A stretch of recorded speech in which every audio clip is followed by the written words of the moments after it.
Hola, hoy vamos a hacer algunos ejemplos de análisis de gráficas de funciones. Hagamos la gráfica de esta función lineal 2x menos 1. Se vería como así. Entonces, ¿qué podemos deducir con solamente mirar esa gráfica? Bueno, lo primero sería el dominio. Observemos que esta gráfica tiene flechas aquí en ambos lados. Eso significa que la gráfica es infinita. Es decir, va a seguir hacia arriba en esta misma dirección y hacia abajo en esta otra. Por lo tanto, dado que esta flecha se dirige hacia el infinito negativo de x, recordemos que el dominio se lee en el eje x, y esta otra sigue hacia el infinito positivo de x, pues entonces su dominio van a ser todos los números reales.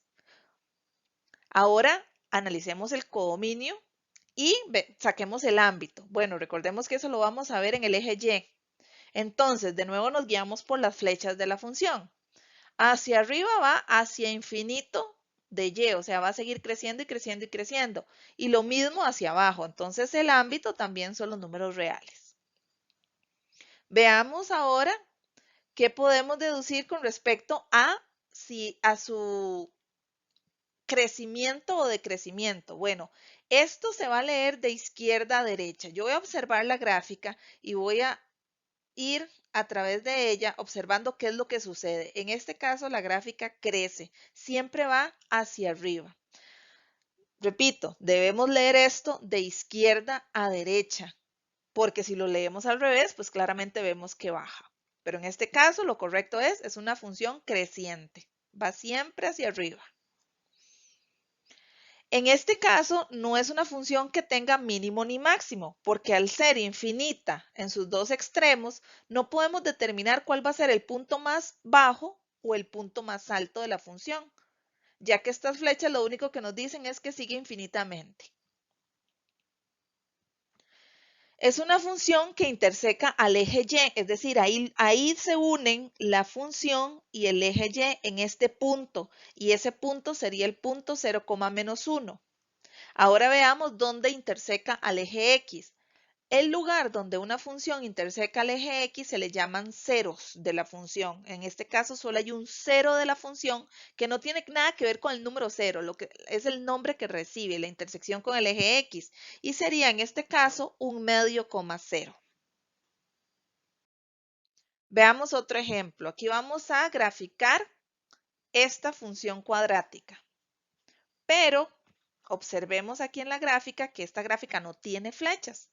Esta no sigue infinitamente. Entonces, el dominio de esta función lo voy a leer en el eje X desde el punto de inicio hasta el punto final. Ojo, solo voy a tomar en cuenta el eje X. Entonces, me voy al número del eje X que está más hacia la izquierda y al que está más a la derecha. Entonces, en el dominio de esta función va a ser desde el menos 1 hasta el 3. ¿Por qué lo hago de esta manera? Porque esta función no tiene flechas, no es infinita, tiene un principio, tiene un final, no abarca todo el eje X como en el ejemplo anterior. Entonces el dominio sería el intervalo cerrado desde menos 1 hasta 3. ¿Por qué? Porque incluye todos los números que están entre el menos 1 y también incluye el menos 1 hasta el 3. Todos los números reales que están en ese intervalo.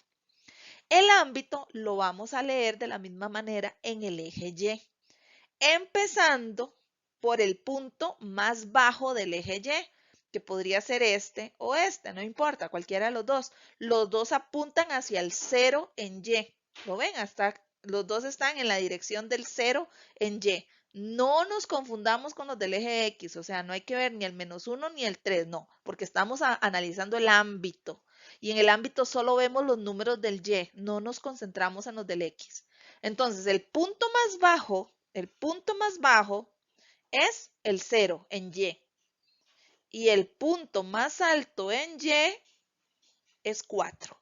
Entonces, el ámbito sería 0,4, el intervalo que hay, perdón, entre el 0 y el 4, incluidos el 0 y el 4. Ahora analicemos el crecimiento.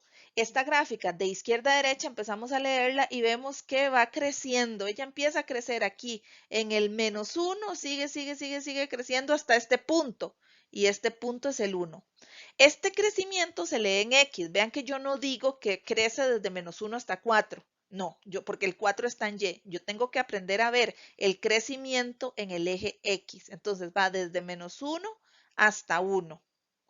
Pero el 1 no lo tomo en cuenta.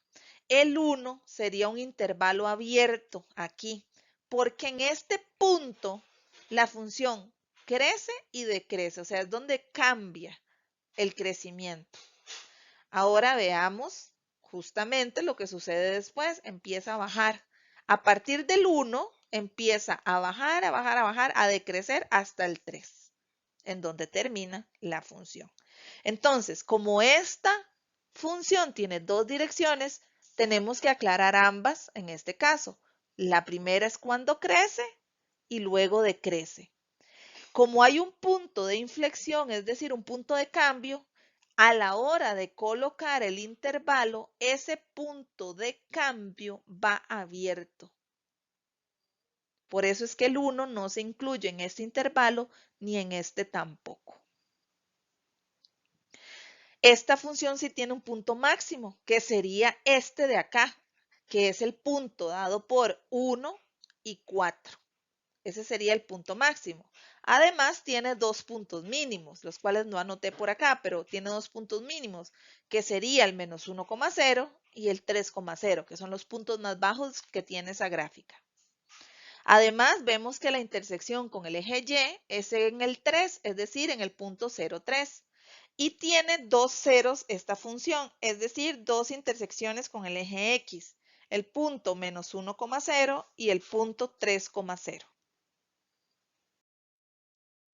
Veamos un último ejemplo, la gráfica de la función logaritmo de X. Esta es muy particular, es una curva que se acerca al eje Y, pero nunca lo toca. A eso le llamamos asíntotas, ya lo vamos a ampliar después en otros videos, pero de momento vamos a ver cómo esta curva está muy cerca del eje Y, pero no lo toca, o sea, nunca traspasa el eje Y. Entonces, cuando vamos a ver el dominio, nos damos cuenta que esta función solamente utiliza los números de X positivo. No pasa para allá. Los números negativos no están asociados a esta función. Entonces, el dominio sería los reales positivos, que tiene dos formas de representarse simbólicamente. De esta manera, diciendo que solo tomamos los reales positivos, o en forma de intervalo, diciendo que empezamos en el 0 hasta infinito positivo, sin tomar en cuenta el 0. ¿Por qué no tomamos en cuenta el 0? Porque el 0 no es un número positivo. Y además, porque en la gráfica vemos que el 0 en X nunca se asocia a un punto de la gráfica. El ámbito sí son todos los reales, porque bueno, acá no se ven las flechas, pero ella sigue infinitamente hacia los números negativos en Y y de la misma manera hacia los números positivos en Y. Entonces el ámbito sí son todos los reales. Es una función creciente, si la leemos de izquierda a derecha, vemos cómo va aumentando, ¿verdad? Va creciendo. No tiene mínimo ni máximo, es una función infinita, aquí sigue hacia abajo infinitamente, lo mismo aquí subiendo. No interseca el eje Y, ya dijimos que se le acerca, pero no lo toca. Y sí interseca el eje X, o sea, tiene un 0 que sería el punto 1,0. Bueno, luego seguiremos hablando más de cada una de las funciones y nos veremos en otro video. Adiós.